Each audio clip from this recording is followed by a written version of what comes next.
I remember when he was 5, he used to wake me up before the sun, climbing into my bed with his favorite blanket, whispering, "Mommy, are you awake?" He wanted cereal or a story or just to lay there and listen to my heart. He used to draw pictures of us stick figures with big smiles. "Me and Mommy," he'd say proudly, always holding hands. There was a time he couldn't fall asleep without me humming, "You Are My Sunshine." Even when I was exhausted after a double shift at the diner, I sang every night. He was so tender, so full of light. He used to cry when I left for work. Now I'm the one holding back tears when he leaves the room. I remember the birthday when he turned 10. I saved tips for weeks to buy him a bicycle. He screamed with joy, threw his arms around me, and said, "You're the best mom ever." I held on to that for years.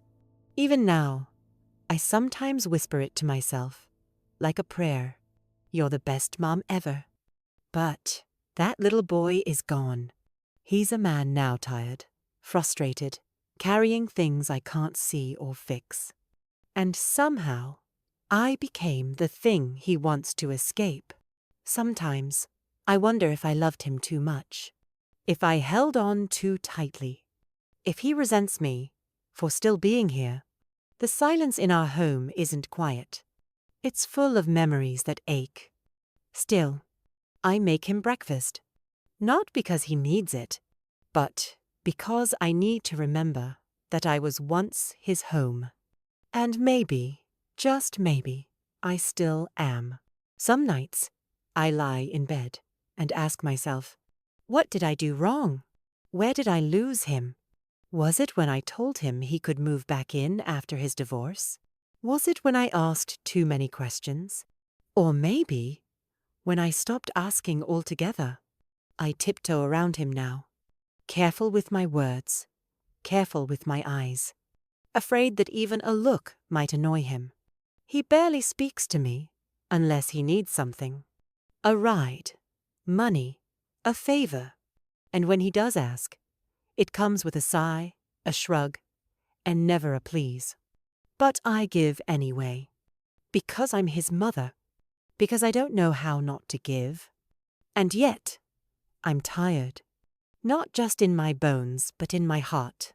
It's a deep kind of tired that tea can't fix, that sleep won't ease.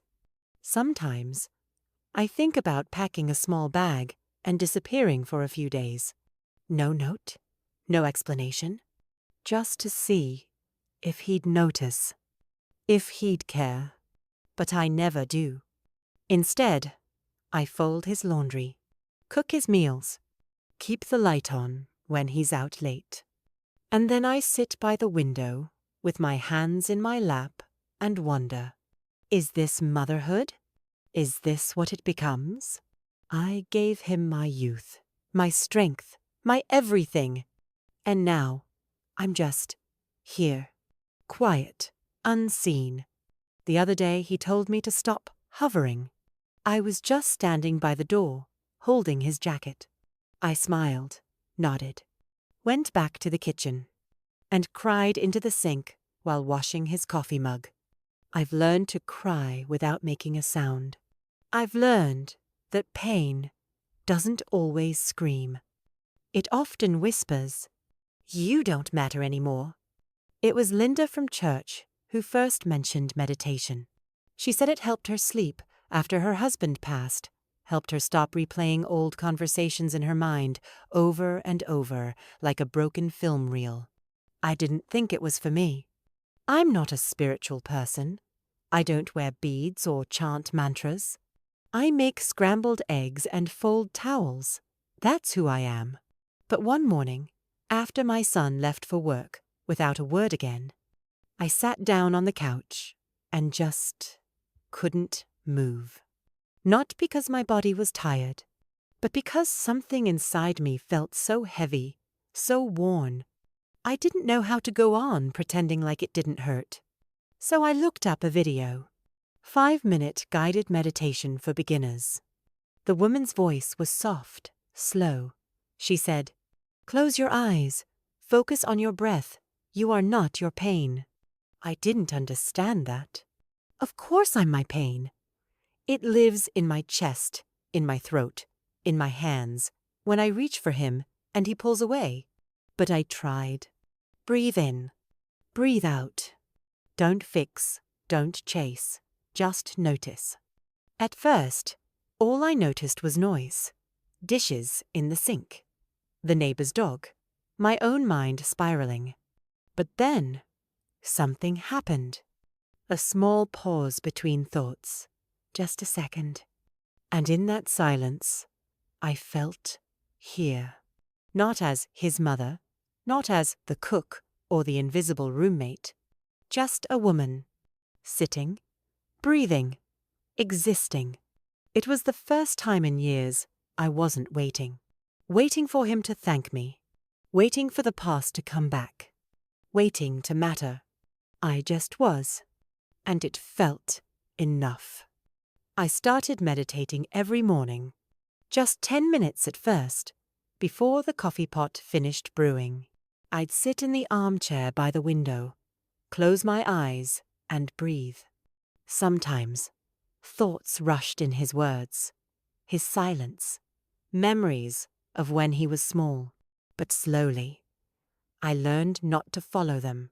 Just watch, the meditation teacher said, like clouds passing through the sky. You don't have to chase the storm, and that changed everything. I stopped trying to fix his mood. Stopped reading into every sigh, every closed door. I began to see him, not as the boy I missed, but as the man he was, tired, confused, carrying his own pain. I remembered something my therapist once said. The sharpest edges in people often hide the softest wounds. Maybe he wasn't cold. Maybe he was protecting something. So I shifted. Not in a grand way. Not with speeches or lessons. Just little things. I still made him breakfast, but I no longer waited for a thank you. I no longer asked questions he didn't want to answer. I smiled more, spoke less, and I let goof the need to be needed. Of the fantasy that he'd one day become the sweet little boy again. Of the ache for recognition. In return, something unexpected happened. One morning, I forgot to make toast. He came into the kitchen and said, "Hey, no toast today?" Not angry, just surprised. It was the first full sentence he'd spoken to me in weeks. And I smiled. Not because he noticed the toast, but because he noticed me. A few days later, he lingered in the kitchen. He didn't just grab his coffee and leave. He sat down. I didn't say a word. I just poured him a cup of tizomething I hadn't done in years. He looked at me for a second, really looked. Then he said, "Mom, you've been quiet lately." I smiled and answered gently, "I'm learning how to listen more, not just with my ears." He didn't respond right away, but something in his shoulders softened. That weekend, I was watering the plants outside when he came out and stood beside me. We watched the wind blow through the trees. And then, quietly, he said, "I'm sorry if I've been hard to live with." I didn't rush in with comfort. Didn't say, "It's okay." I just breathed. Then I reached over, touched his arm, and said, "I love you. That hasn't changed." He nodded. Didn't cry. Didn't hug. But he stayed. A full 10 minutes, just standing there with me. After that, things weren't perfect. He still had bad days. Still got moody. But he also started asking if I wanted something from the store. Started clearing his dishes. Started saying, "Thanks, Mom," every now and then. One night, I walked past his room and saw the light on. He was sitting on his bed, scrolling through his phone. As I turned to go, he called out, "Good night, Mom." 2 words, that's all. But they wrapped around my heart like a warm blanket. It's been 3 months since I first sat down in silence and closed my eyes. 3 months since I stopped waiting to be seen and started seeing myself again. My son still lives here. He still forgets to take out the trash sometimes, still loses his keys, still zones out on his phone. But Noe also knocks gently before entering the kitchen. He asks how I slept. He doesn't say much, but his eyes, they don't look through me anymore. And me? I still make him breakfast. But not because I'm desperate for connection. I do it with lightness now, with calm, because love doesn't have to shout to be heard. Sometimes it just has to stay. I've learned that I can't control how he loves me, but I can choose how I love him, quietly, steadily, without the weight of expectation.